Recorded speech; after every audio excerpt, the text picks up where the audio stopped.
Hola, yo soy Abirazam, vidente mexicano contactado y canalizador de los seres del grupo Pirámide. El tema de hoy es las aventuras de un fantasma.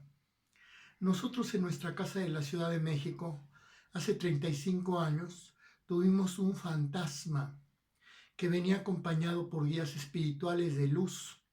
Él dijo que había muerto atropellado en un accidente automovilístico. Comenzaron a cambiar las cosas del lugar, se cambiaban solas, todo aparecía en un sitio donde nosotros no lo habíamos puesto. Yo coloqué sobre una mesa una cadena con una medalla y horas después ya no estaba. Busqué en la habitación y la cadena estaba colgada de la lámpara del techo. Un día se llevaron una lata de refresco cerrada. La devolvieron días después, pero de otra marca. La persona dijo que se iba a tomar el refresco antes de que se lo volvieran a llevar. En una ocasión, en la casa teníamos un envase de Tetra Pak de jugo sin abrir. Pues apareció vacío sin haberle quitado el sello. Yo estuve analizando por todos lados, no tenía ninguna perforación de ningún tipo, estaba sellado, estaba tapada la entrada y el Tetra Pak de jugo estaba sin una sola gota dentro. A veces había un ruido como de grillo gigantesco en la sala, pero lo producían los guías espirituales de tal experiencia. El fantasma había sido aparentemente el link de una serie de historias y también de la presencia de los 3 guías espirituales en nuestra casa. El nombre de los guías con quienes tuve el privilegio de poder conversar son Resplandor, Luz y Amor, los cuales nos visitaban. No estaban fijos en el domicilio. Un día aparecieron todas las mantas de la cama dobladas en orden, pero sobre la alfombra del piso. Un día encontramos las fichas de plástico del juego de póker todas revueltas en las sábanas de la cuna de nuestra hija. Levantamos las fichas y las pusimos en el estuche en que iban, es decir, con las cartas de póker. Unos días después volvieron a aparecer las fichas de plástico del póker, igual de revueltas en las sábanas de la cuna de nuestra hija. Yo recogía las fichas que veía entre las sábanas hasta que no quedaba ninguna. Volteaba y las ponía sobre el mueble. Pero al ver otra vez la cuna, habían aparecido nuevas fichas de plástico del póker que ya no estaban cuando yo las había recogido. Las volví a poner en el mueble, volteaba y volvieron a aparecer por tercera y posiblemente por cuarta vez más fichas de plástico de póker que literalmente se estaban materializando adentro de las sábanas.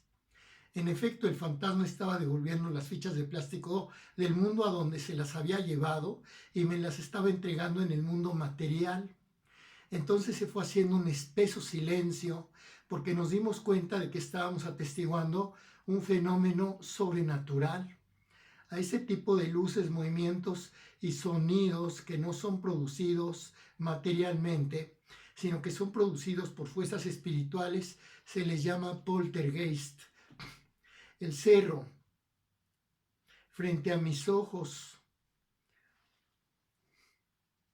sin tocar la puerta del refrigerador, él aventó un florero con todo y flores en un sillón.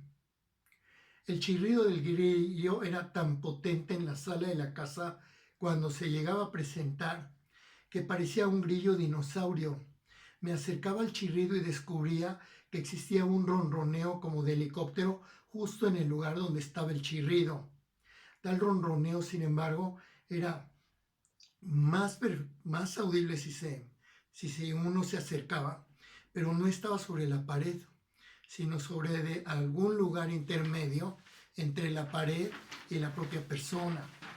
En otra oportunidad, un cristal translúcido facetado, como del tamaño de una manzana, se iluminó por una luz blanca en su interior sin que hubiera ninguna luz que le estuviera dando.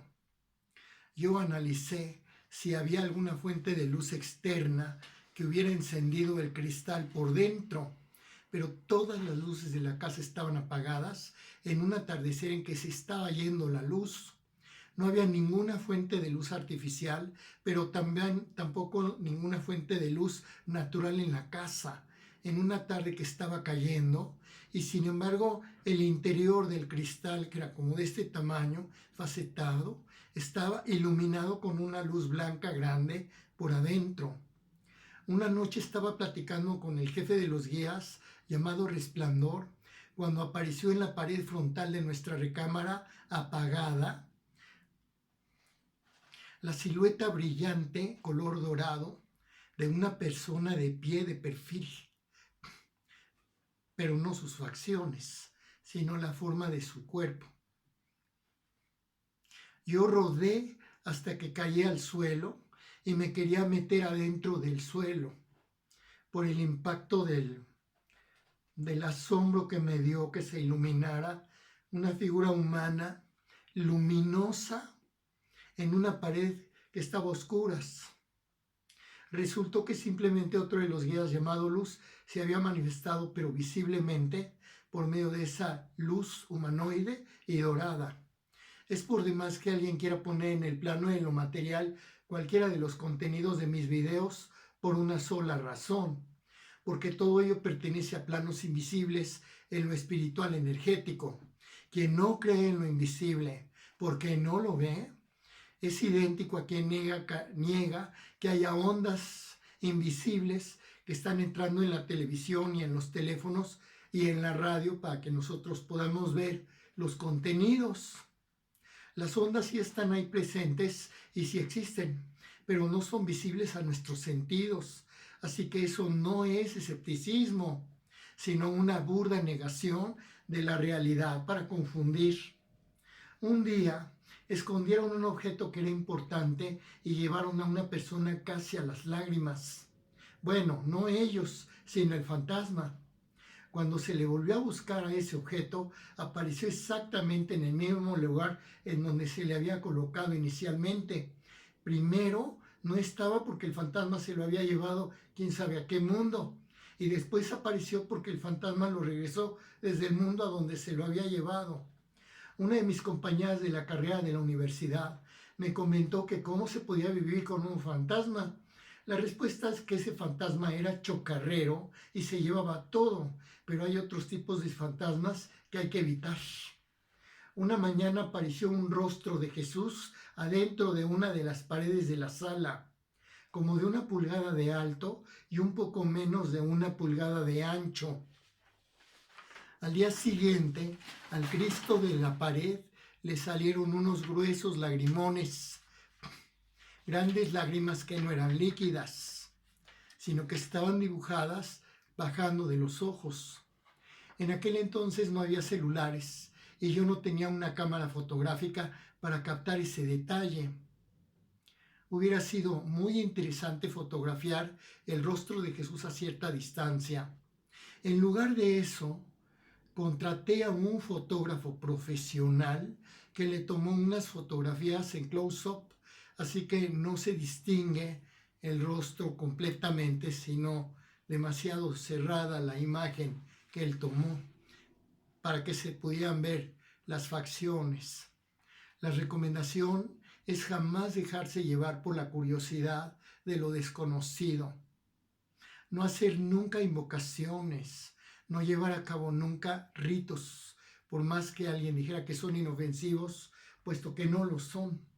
El contacto con invisibles es una especialidad peligrosa, aún para las personas que se sienten preparadas. El contacto con invisibles no debe permitirles a los invisibles actuar en el mundo humano, por más que ellos adujeran cualquier tipo de razones.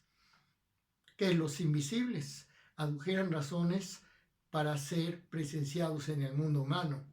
Porque un invisible puede ser una fuerza que no está diciendo la verdad, que realmente puede venir a apoderarse aterradoramente del mundo humano y de la persona que lo permitió.